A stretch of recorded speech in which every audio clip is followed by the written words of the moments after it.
don't be afraid to embrace something that comes your way unexpectedly if it grabs your heart and mind. A single moment of curiosity can lead to unexpected opportunities, some ending in a lifelong involvement with Japan.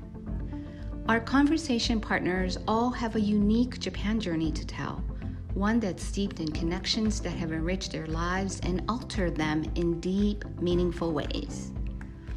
Join us in their Japan journey and be inspired to embrace what's unfamiliar. Your next single moment of curiosity could lead you to possibilities you've never dreamed of.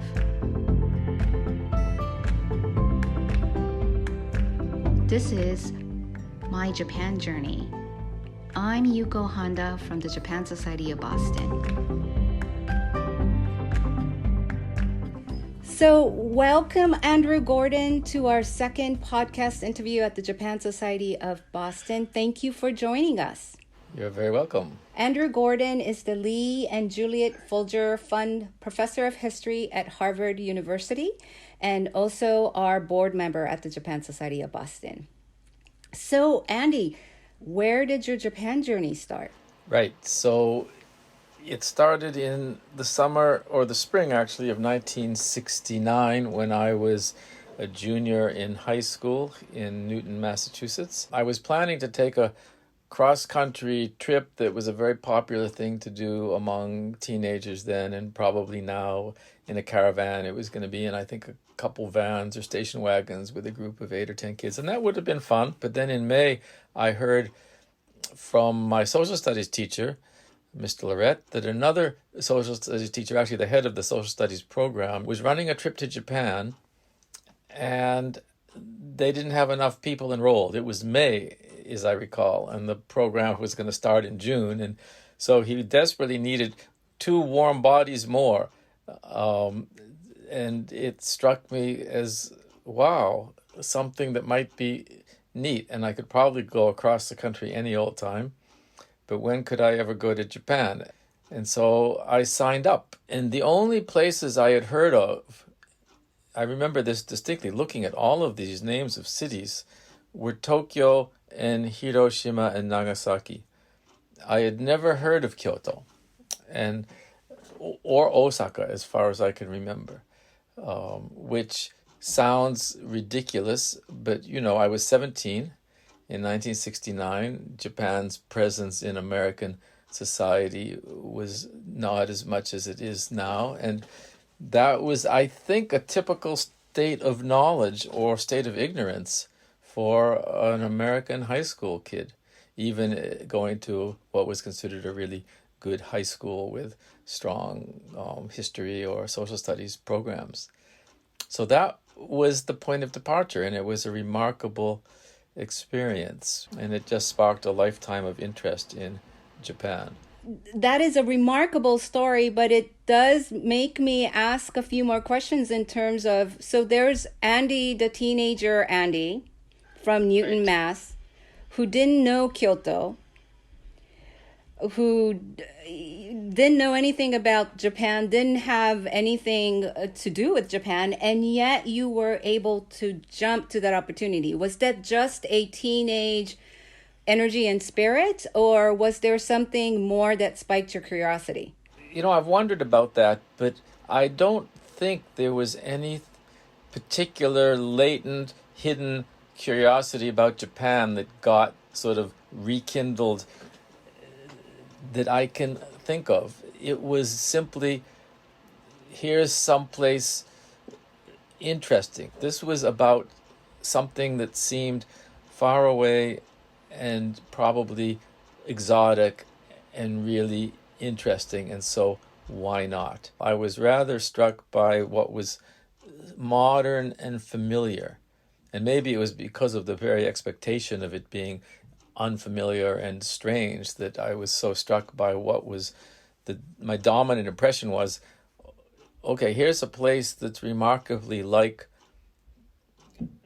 my world, We met students who were deeply politicized. I mean, I was interested in Vietnam, not as a place to go, as a place I didn't want to go. I mean, the Vietnam War was at its peak then of intensity for at least the American Vietnam War, and I was very much opposed to it and actually rather concerned about whether someday I might get drafted. I ran into, students, one of the homestay family's brothers, another homestay family, not mine, had a daughter and a son, and that son or our homestay brother was very active in the Zengakuren, the student movement. And so we had all these conversations about the student movement, and they were against the war in Vietnam. And so that struck a chord with me. And then the music, our homestay sisters and their others we met were listening to were the Beatles, and it was similar. And the TV shows they saw included American TV shows, and the patterns of daily life. My homestay family father got on a train and went to Osaka for his job, which was a paralegal office he ran. And the mother was a stay-at-home mom tending to the family. And that had been my mother's life until about when I was 13 or 14, so until a few years before that. Then she had gone back to school and started to work. But the whole configuration of family life, of political concerns of young people, of popular culture, it all felt so familiar. And that was my big surprise. So that is very interesting, because your perception that it would be different and the reality that it was actually quite similar. Mm-hmm.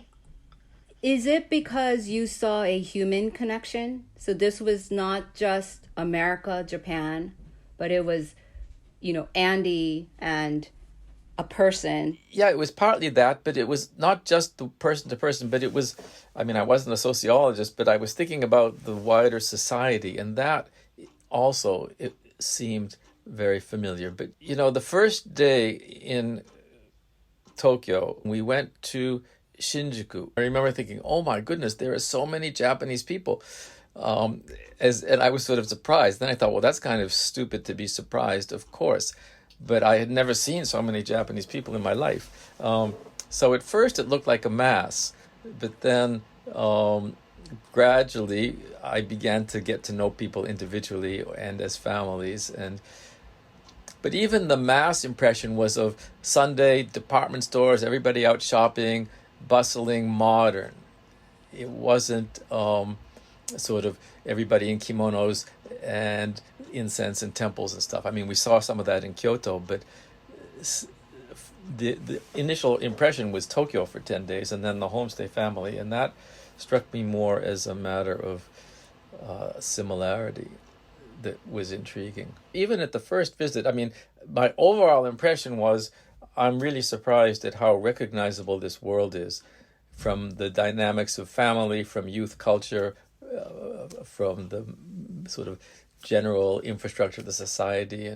But I do remember one conversation with my homestay sister about future plans and what are you going to do when you grow up, kind of thing.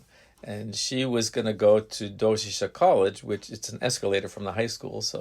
And then she was going to hope to meet some guy and get married. But if she didn't, then her parents would arrange a marriage for her, an omiyai. And that was the point at which I had a moment of sort of naruhodo. I see. Okay, so this isn't completely the same. Because for me, as a 17-year-old, the idea that I would let my parents choose the person I married or choose the potential person, I didn't really understand exactly what an omiyai was, except that it was an arranged marriage. And I think I actually misunderstood the degree to which the couple themselves had no say in the matter. But anyway, that was a moment of, okay, wait a minute. Yeah, mostly familiar and similar, but not completely. And so that was a pivot moment for me that made things even more interesting. Later I realized that on the one hand, an omiyai is basically like a blind date, and the two couple, the man and the woman and the potential couple both have a say to go forward or not, and it's actually hardly different from a blind date or even what Americans do now online, where they defer a lot of their partner seeking to others. So, I've changed my views of that, but at the time it struck me as really weird. The other thing that that surprised me, although it was something about a different configuration of the modern way of being. I mean, I didn't have that vocabulary then, had a big impact on what I decided to do as a historian, was the visit to a factory. We had, in our 10 days in Tokyo, a number of kengaku, a number of not just tourism, but sort of educational visits.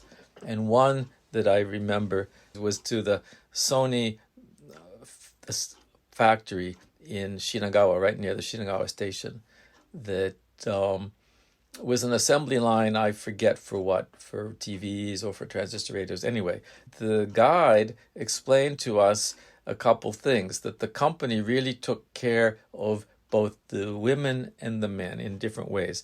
The women who were young, they were high school age, they had been hired out of middle school, and the company was funding them to attend high school classes in the evenings after work, and that they would get their high school degree while working, and then they would probably leave and go home and get married. And the men would be hired out of college or high school with the expectation that mutually that they would stay for their whole careers, and this thing called lifetime employment. So that was my first exposure to Japanese style employment. And that was another big surprise. It didn't make a lot of sense to me. Why, from both sides, I was thinking, why would the people who were working there want to work there for 30 or 40 years? And also, why would the company not want to be able to sort of change who they hired?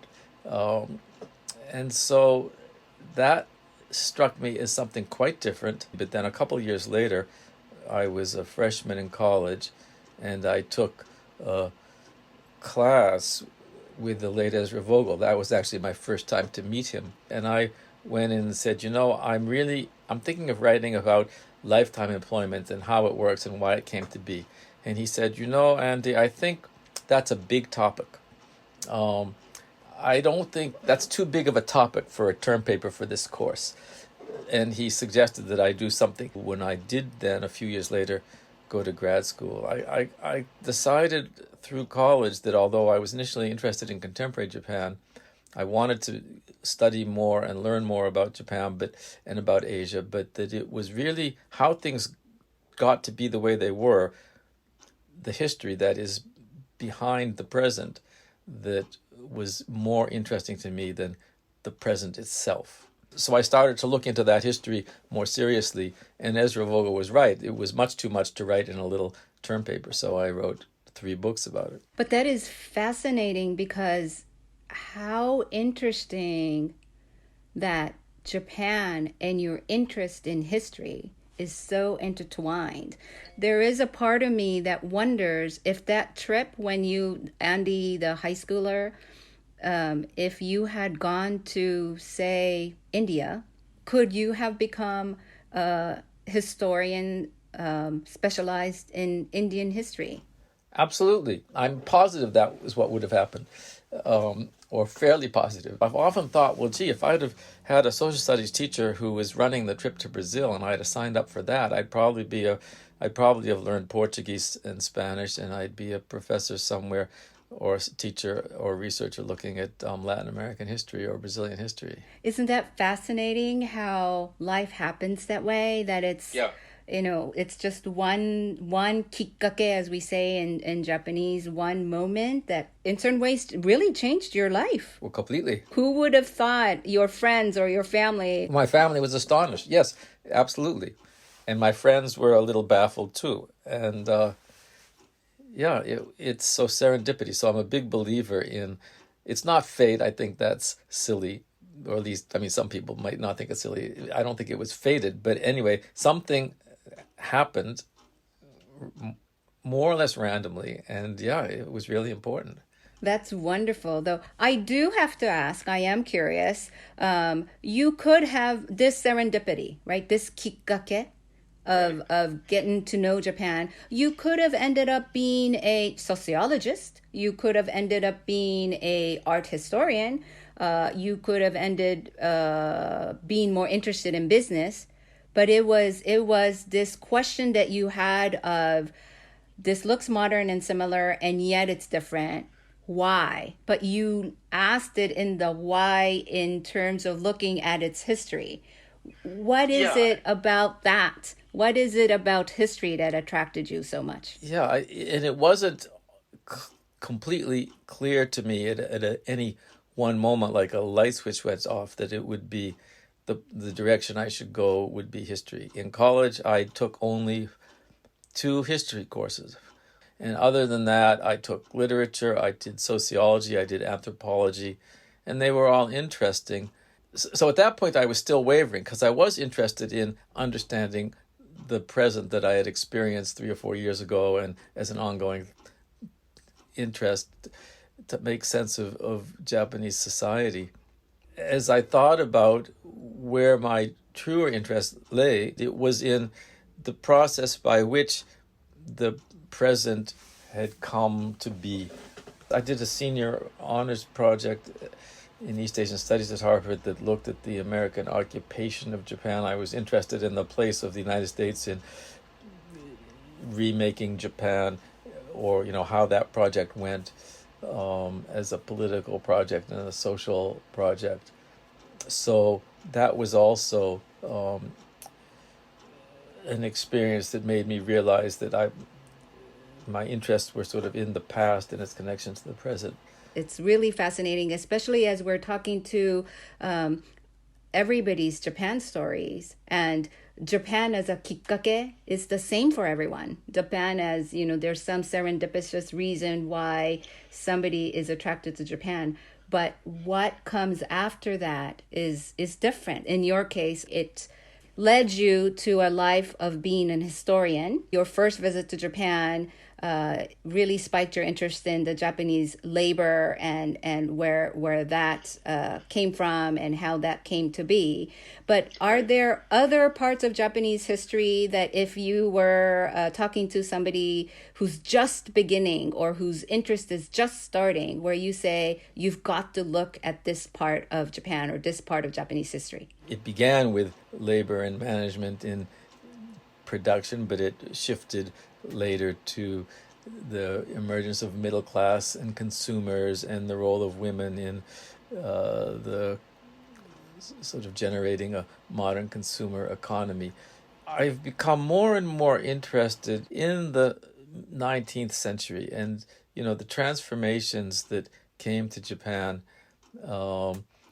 through from the 1850s through the end of the 19th century, that can be summed up in modernization or the rise of capitalism, the emergence of empire. All of that, the sort of the hows and the whys of that story are just fascinating to me. Even comparing the extent of transformation after the Second World War, which was profound, I see more that was already in place as a kind of framework or foundation that made the post-war transformation of Japan not so much of a transformation as a picking up of threads that were already there. And of course, even with the end of the Tokugawa and the start of modernizing efforts in the Meiji period, you can find its continuities, but the degree of transformation was extraordinary. The youth of the people who were leading the transformation was extraordinary. The idea that the past had to be jettisoned completely, even if it wasn't, the idea that that's what had to be done. The idea that all of a sudden knowledge needed to be sought from everywhere in the world. There was so much that was put forward that was different. I think it really is fascinating. But the one thing I push back on a little bit is that for women and for men, the speed was completely different. Men, especially in the leadership, they dropped their kimono, their hakama, their samurai dress immediately. They dropped their top knots and hairstyles immediately. And they, within the space of a generation or even a half a generation, went Western in their dress and their facial hair and hairstyles. Women did not. Women, for the most part, were wearing as daily wear wafuku of one sort or another. And hairstyles, too, changed only gradually. And it wasn't really until the 1920s and 30s that for urban women, what they wore began to change dramatically. And it wasn't a total turnaround until after World War II, when kimono wearing became a kind of ceremonial thing, almost like a museum piece that you just wore on January 15th or to weddings or to funerals for the most part. So one thing that's fascinating is that this transformation in daily life was fast and profound for men, especially in a certain social status. The artisans, they continued to wear the hapikot and a certain style even into the early 20th century. So what was, I think, exciting and maybe bewildering, and I think for some people it was fun and for some people it was a concern, was that the coexistence of these multiple styles. So, for some I think it was really exciting. And others were very concerned that the essence of Japanese men didn't want the women to change their styles as quickly as the men changed, because they wanted somebody to preserve the tradition while they went ahead and modernized. That is so interesting, but I'm so tempted to draw that parallel to your experience of hearing your homestay sister say that despite all the modernization that you saw, despite the similarities that you were drawing between U.S. and Japan, the teenager Andy, despite all that, she said, in the future, I want to find someone, and if not, I am going to do omiya and find, my parents will find someone. I wonder, I'm almost tempted to draw a similarity there between the Meiji era, when the women were changing slower, and here you are, a teenager Andy in Japan, and you're looking at all these modernized Japan, and yet your home sister says, I'm going to let my parents choose who I get married. Interesting sort of mujun, as we say in Japan, I guess. Yeah, I felt it contradictory to have such a modern, seemingly modern life at the same time to have that attitude. But yeah, I don't think in her mind it was contradictory in any way. In the end, she met a guy in the volleyball club that she fell in love with and married. For those young people today listening to this podcast, what would you want to say to them?